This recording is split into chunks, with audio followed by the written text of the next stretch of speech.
हमारे प्रभु एवं उद्धारकर्ता यीशु मसीह के सर्वश्रेष्ठ एवं अतुलनीय नाम में हिंदी अपम के सभी श्रोताओं का हार्दिक अभिनंदन।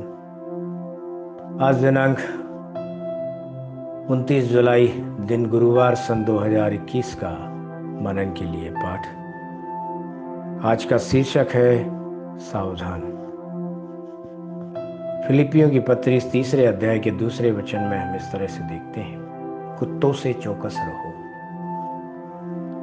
आज ही जो पवित्र शास्त्र में आपके सुधार के लिए परमेश्वर द्वारा प्रतिज्ञाएं दी गई हैं, साथ ही किसी को मजबूती से थामे रहने की प्रतिज्ञाएं भी हैं, सुख प्रदान करने वाली आशीषें भी हैं, तसल्ली के वादे भी हैं। वहीं इसमें कुछ ऐसी बातें भी हैं जो आपको सावधान करती हैं। उपरोक्त वचन में पवित्र शास्त्र कहता है, कुत्तों से चौकस रहो। यह कुत्ता शब्द किसी जानवर के गुणों को इंगित करता है।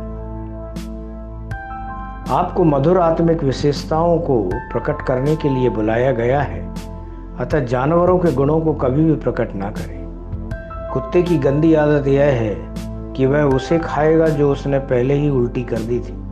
नीति वचन 26वें अध्याय के 11वें वचन में ऐसा लिखा है।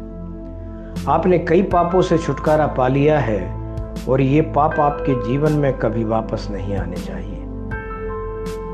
रोमियो 6वें अध्याय के 2 वचन में लिखा है, हम जब पाप के लिए मर गए तो फिर आगे को उसमें कैसे जीवन बिताएं। कल्पना कीजिए कि एक बकरी और एक सूअर गंदे नाले में गिर जाते हैं। बकरी जितनी जल्दी हो सके उससे बाहर आने की कोशिश करेगी और अपने शरीर को जोर से हिलाएगी, उसके शरीर से गंदा पानी निकालने की कोशिश करेगी, लेकिन सूअर उस नाले में रहना पसंद करेगा। इसमें से उसे निकाल भी लिया जाए तो भी उसका चुनाव नाले में रहने का होगा। जिन पापों से परमेश्वर की उपस्थिति में शपथ खाने के बाद छुटकारा मिल गया था, उन्हें फिर से जीवन में लाना यह कुत्ते का गुण है। यीशु ने कहा, पवित्र वस्तु कुत्तों को ना दो। मत्ती 7वें अध्याय के 6वें वचन में ऐसा लिखा है। पवित्र व्यक्ति कभी भी गंदे के साथ नहीं रह सकता। आप दुनिया और परमेश्वर दोनों को एक साथ खुश करके नहीं जी सकते। यशाया भविष्यवक्ता महसूस कर रहा था कि वह पवित्र है, लेकिन जब उस पर परमेश्वर का प्रकाश पड़ा तो उसने महसूस किया कि उसमें परमेश्वर के नापसंद की बहुत सी चीजें हैं। उसने विलाप किया, हाय हाय मैं नष्ट हुआ, क्योंकि मैं अशुद्ध होंठ वाला मनुष्य हूँ और अशुद्ध होंठ वाले मनुष्यों के बीच में रहता हूँ। परमेश्वर को उस अवगुण को यशाया में से हटाना पड़ा।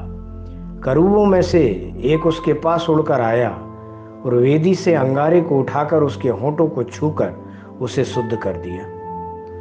परमेश्वर आपको तभी ऊंचा उठा सकते हैं जब आप गंदगी और वंशानुगत गंदगियों से बाहर आए। पवित्र शास्त्र कहता है, इसलिए प्रभु कहता है, उनके बीच में से निकलो और अलग रहो और अशुद्ध वस्तु को मत छुओ, तो मैं तुम्हें ग्रहण करूंगा और मैं तुम्हारा पिता होऊंगा और तुम मेरे बेटे और बेटियां होगे। यह सर्वशक्तिमान प्रभु परमेश्वर का वचन है। 2 कुरिन्थियों 6वें अध्याय के 17वें और 18वें वचन के अनुसार हम ऐसा देखते हैं। कुत्ते की अगली विशेषता है गुर्राना और उस जगह के चारों ओर घूमना। भजन संहिता 59 उसके 6वें वचन के अनुसार। परमेश्वर के प्यारे बच्चों, अवांछित शब्द और उपहास के शब्द बोलकर अपनी आत्मा को दूषित ना करें।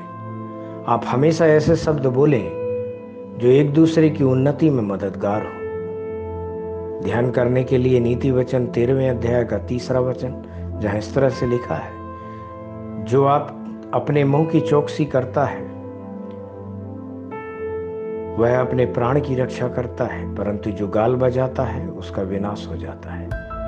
परमेश्वर के इन वचनों के सुनने पर, पढ़ने पर, मनन करके इनके अनुसार अपने जीवन को जीने पर परमेश्वर आपको बहुत ऐसे आशीष दें। आमीन।